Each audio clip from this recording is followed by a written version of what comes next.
Hello दोस्तों, कैसे हैं आप लोग। मैं आपका फ्रेंड सीए शमसुल आरफीन एक बार फिर आपका स्वागत करता हूं इस फ्री जीएसटी प्रैक्टिशनर प्रोग्राम में।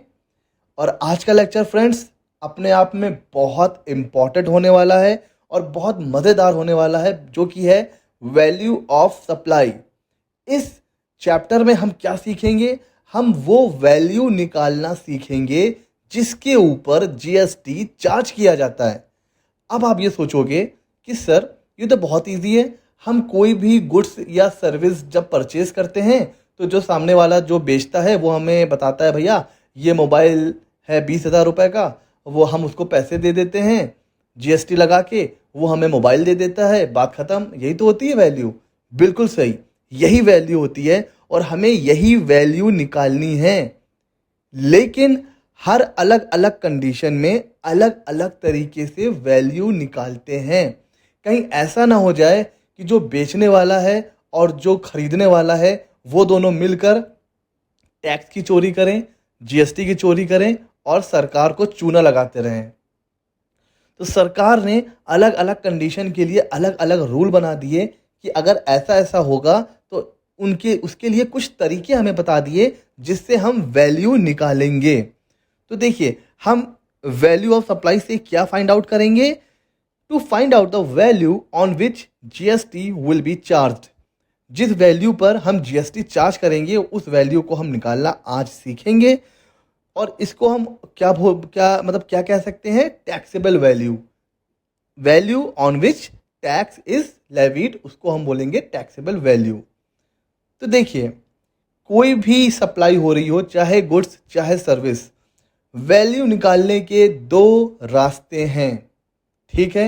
और क्या लिखा हुआ है कि दोनों में से कोई एक रास्ता ही चुनना है। आपको अपनी मंजिल तक पहुंचना है तो दोनों में से कोई एक रास्ता चूज करना है और आपको वैल्यू निकालनी है। आपको दिमाग कहाँ लगाना है कि दोनों में से कौन सा रास्ता मेरे लिए सही है।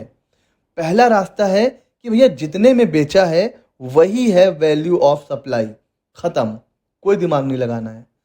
दूसरा रास्ता है वो हमें लेके जाता है रूल्स की तरफ, और रूल्स 27 से 31 तक। तो पहला रास्ता चूज करें, दूसरा रास्ता चूज करें, ये कैसे पता चलेगा? इसकी अपनी अलग अलग कंडीशन है। तो आइए देखते हैं कि पहला रास्ता कब चूज करना है। जितने में बेचा वही है वैल्यू, यानी कि ट्रांजैक्शन वैल्यू। जिस भी वैल्यू पर ट्रांजैक्शन हो रहा है उसको हम बना देंगे वैल्यू ऑफ सप्लाई, उसको क्या कहेंगे? Transaction value. लेकिन ये जो पहला रास्ता है कि जितने में बेचा वही है वैल्यू ऑफ सप्लाई, ये कब लगाना है? जब दो कंडीशन फुलफिल हो रही हो। पहली condition, seller buyer are not related person. Seller buyer आपस में रिलेटेड नहीं होने चाहिए। जैसे सलमान खान ने विवेक ओबराय को मोबाइल बेचा। अब सलमान खान और विवेक ओबराय तो कभी रिलेटेड हो ही नहीं सकते हैं। हमारे लिए पहला रास्ता बेस्ट है। दूसरी condition, price is the sole consideration. मतलब जो भी गुड्स या सर्विस सप्लाई हो रही है उसके बदले में हमें पैसा ही मिलना चाहिए, इन काइंड में कुछ भी नहीं मिलना चाहिए। बेस्ट एग्जांपल क्या है? जो एक्सचेंज ऑफर होते हैं ना, कि पुराना टीवी लाइए नया ले जाइए, तो वहां पर क्या होता है कि हम पुराना टीवी भी देते हैं और साथ में कुछ पैसा भी देते हैं, तब हमें मिलता है टीवी। तो वहां पर प्राइस सोल कंसीडरेशन नहीं होता है। उसी तरह अगर हम टीवी खरीद रहे हैं तो बदले में पैसा ही दें, इन काइंड में नहीं चलेगा। अगर ये दो कंडीशन सेटिस्फाई हो रही हैं तो हमारे लिए है पहला रास्ता। पहला रास्ता क्या है? जितने में बेचा है, यानी कि price at which transaction is being done. Transaction value को हम बना देंगे वैल्यू ऑफ सप्लाई। तो यहां तक हम समझ गए कि जितने में हो रहा है ट्रांजैक्शन उसको हम बना देंगे वैल्यू ऑफ सप्लाई, यानी कि ट्रांजैक्शन वैल्यू हो जाएगी। अब सादी मैगी किसको पसंद है ना? तो अब हम मैगी में मिलाएंगे थोड़ा सा मसाला, थोड़ा सा घर का मसाला, घर का तेल, और एक बनाएंगे चटपटी मैगी। यानी कि ट्रांजैक्शन वैल्यू में कुछ चीजें ऐड करेंगे, कुछ चीजें लेस करेंगे, ठीक है। तो आइए देखते हैं ट्रांजैक्शन वैल्यू में क्या क्या चीजें हमें ऐड करनी है। देखिए फ्रेंड्स, अगर आप कोई चीज़ परचेज कर रहे हैं और जो सेलर है वो कोई टैक्स लगा रहा है, लेकिन कौन सा tax? Other than GST. GST के अलावा अगर कोई टैक्स आपको दिख रहा है तो वो आपको ट्रांजैक्शन वैल्यू में ऐड करना है, ऐड करना है, ऐड करना है। ठीक है, मैं बार बार ऐड बोल रहा हूं ताकि आपको चीज़ें याद हो जाएं। दूसरा है थर्ड पार्टी पेमेंट। मतलब आपने सेलर से कोई चीज़ परचेज करी तो जनरली आप पैसा किसको देते हो? सेलर को। लेकिन सेलर ने कहा कि आप मुझे पैसा मत दो, मैंने किसी और से उधार ले रखा है, आप एक काम कर लो, आप मेरे बिहाफ पर मेरा उधार चुका दो। ठीक है, आप मुझे पैसा मत दो, मैंने मिस्टर ए से पैसा ले रखा है, आप सीधे मिस्टर ए को पेमेंट कर दो। ठीक है, तो आपने सेलर को ना देकर थर्ड पार्टी पेमेंट किया। किसके बिहाफ पर? सप्लायर के बिहाफ पर। उसको भी आपको क्या करना है? ट्रांजैक्शन वैल्यू में ऐड करना है, क्योंकि अगर आप थर्ड पार्टी को ना देते तो वो पैसा किसको देते? सेलर को ही देते, तो उसको भी ऐड करना है। Incidental expense. आपने कहा कि आप जो मुझे ये मोबाइल दे रहे हो ना, बड़ा सादा सादा लग रहा है, एक काम करो, अच्छे से पैक कर दो, बढ़िया सा कागज लगा दो, फूल लगा दो, अच्छे से इसकी क्या कर लो? डेकोरेशन कर दो ज़रा। तो सेलर ने क्या बोला कि इसके लिए एक्स्ट्रा पैसे देने पड़ेंगे।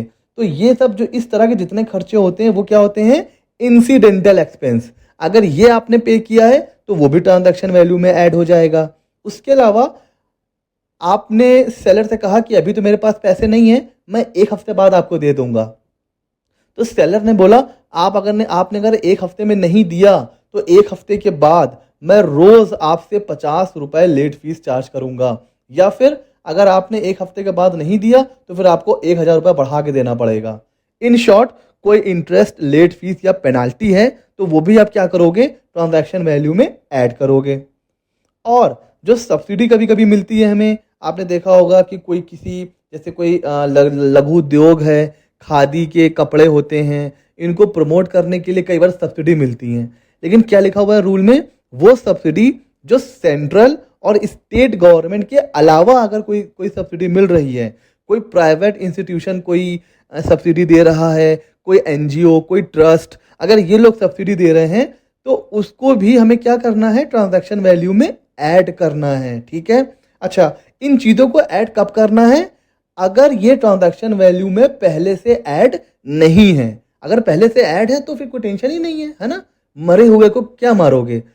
उसी तरह अगर ये चीज़ें ऑलरेडी इंक्लूडेड हैं तो इंक्लूड नहीं करना है, अगर इंक्लूड नहीं है तो ही इंक्लूड करेंगे। ठीक है, तो इसको हम ऐड करेंगे ट्रांजैक्शन वैल्यू में। और हम इसको याद कैसे रखेंगे? 5 चीज़ें हैं। तो कोई हमसे पूछेगा भैया ट्रांजैक्शन वैल्यू में हमें क्या क्या ऐड करना है, तो हम उससे क्या बोलेंगे? भैया पहले आराम से बैठ जाओ, बताता हूं। आराम से बैठो, प्लीज सिट। सिट मतलब एस से होता है सब्सिडी, आई से interest and incidental expense, T से tax and third party payment. Please sit, SIT, subsidy, interest and incidental expense, T से tax and third party payment. ये है वो मेमोरी टेक्निक जिससे हम याद रखेंगे कि ट्रांजैक्शन वैल्यू में हमें क्या क्या चीज़ें ऐड करनी है। तो अभी हमने देखा ट्रांजैक्शन वैल्यू में किन किन चीज़ों को ऐड करना है।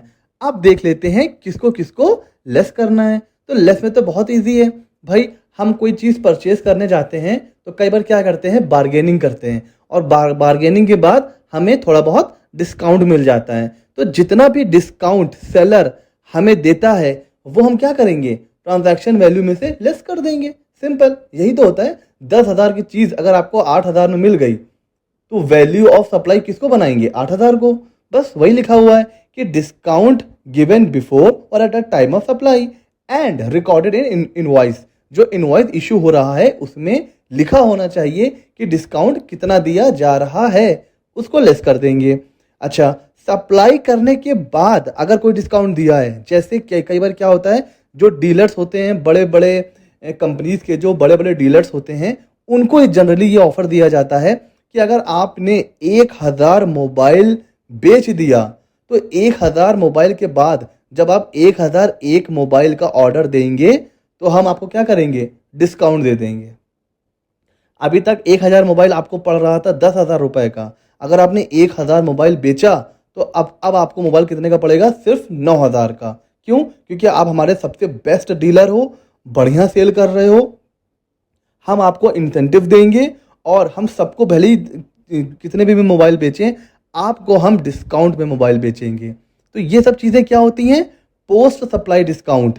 लेकिन क्या कंडीशन क्या है कि नोन इन एडवांस, पहले से पता होना चाहिए, इनवॉइस में लिखा होना चाहिए, और अगर कोई आईटीसी पहले ले रखी है आपने तो उस आईटीसी को रिवर्स करना पड़ेगा। ठीक है, जो क्वांटिटी डिस्काउंट देते हैं ना डीलर को, जनरली वो इसमें कवर्ड होते हैं। तो अगर मैं पूरा क्रक्स निकालूं तो किसी भी तरीके का डिस्काउंट है वो ट्रांजैक्शन वैल्यू में से आपको क्या करना है? लेस करना है। तो ये था पहला रास्ता। पहले रास्ते में क्या था? जितने में बेचा वही है वैल्यू ऑफ सप्लाई। तो आज हमने देखा है पहला रास्ता, और पहला रास्ता कब कब हमें चूज करना है वो भी देख लिया है। ठीक है, तो फ्रेंड्स अभी हम देखते हैं ये जो क्वेश्चन है, इस क्वेश्चन को मैं भी समझा देता हूं। आपको इस क्वेश्चन को सॉल्व करना है और कमेंट सेक्शन में मुझे इसका आंसर देना है गाइज। ठीक है, तो फटाफट मैं आपको समझा रहा हूं कि मिस्टर ए ने मिस्टर बी को प्लांट एंड मशीनरी बेचा है, उसकी जो वैल्यू है वो है 6 लाख। ठीक है, मिस्टर जो बी हैं, जो परचेजर हैं, उन्होंने ट्रांजिट इंश्योरेंस भी पे किया है। किसको? मिस्टर ए को 11,000 रुपए का। मिस्टर बी ने कहा कि यार जरा अच्छे से पैकिंग वैकिंग कर दो इसकी, तो मिस्टर बी ने मिस्टर ए को 9,000 रुपए दिए हैं पैकिंग चार्जेस। उसके अलावा मिस्टर बी ने कोई अच्छी सी डिज़ाइन वगैरह भी बनवाई है मशीन को लेकर के। ठीक है, तो उसके लिए भी मिस्टर बी ने मिस्टर ए को 20,000 रुपये पे करे हैं, और जो भाड़े का पैसा था फ्रेट का 12,000, वो भी मिस्टर बी ने मिस्टर ए को पे किया है। ठीक है, तो लिखा हुआ है कि ये जो चार्जेस हैं ट्रांजिट इंश्योरेंस से लेकर के फ्रेट तक, ये जो है ना प्राइस ऑफ मशीनरी में इंक्लूड नहीं है। ठीक है, दूसरी इंफॉर्मेशन क्या दे रखी है कि भैया 2% क्या है? कैश डिस्काउंट है, और जीएसटी का रेट है 18%। अब आपको बताना है कि किस वैल्यू पर 18% चार्ज किया जाएगा, यानी कि वैल्यू ऑफ सप्लाई इस क्वेश्चन में क्या होगी। फटाफट पूरे लेक्चर को अच्छे से देखिए, बार बार देखिए, क्वेश्चन का सही आंसर कमेंट सेक्शन में मुझे बताइए। जिसका आंसर सही होगा मैं उसके लिए एक छोटा सा गिफ्ट दूंगा। ठीक है, छोटा सा गिफ्ट क्या होगा वो जिसका आंसर सही होगा मैं अगले वीडियो में बताऊंगा। तो फ्रेंड्स फटाफट ये जो क्वेश्चन है इसको सॉल्व कीजिए, कमेंट सेक्शन में मुझे इसका आंसर बताइए। चीटिंग नहीं करनी है किसी को भी। ओके गाइस, तो हम लोग मिलते हैं अपने अगले वीडियो में, उसमें देखेंगे कि दूसरा रास्ता कब चूज करना होता है। तो ये है वैल्यू ऑफ सप्लाई का पार्ट 1। मिलते हैं अगले वीडियो में, तब तक thank you, goodbye, stay safe, stay healthy.